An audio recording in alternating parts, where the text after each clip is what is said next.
inquiries that I'm getting and seeing now is, hey, do you have training for this, right? And will training help us? I think the question is training the way it exists today enough? Does implicit bias training get us where we want to go? What needs to change about the D&I training to really have an impact? And will unconscious bias even fix this issue? So no, unconscious bias isn't going to fix it. Training is great.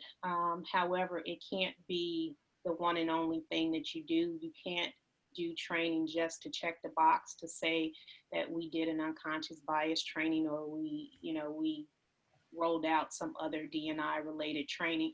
Training is one piece of a much larger puzzle. It's part of your strategic plan.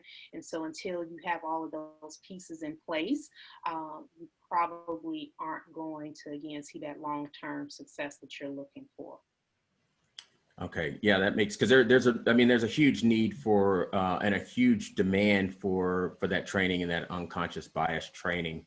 When I think about some of the other things, like what can organizations do to have that impactful change, and what might they expect for results, right? They're going to talk about training, but are there other things that they can do to really start to see an impact when it comes to diverse hiring and inclusion, and eliminating some of the things that might be based in the racism?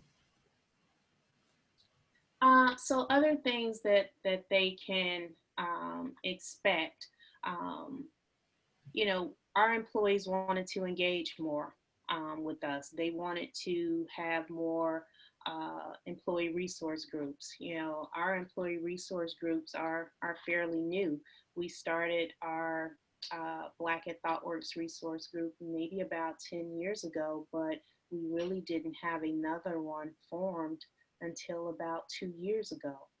So now we have five. We have women, we have a Latinx group, we have a caregivers group, and we have the LGBTQ plus group.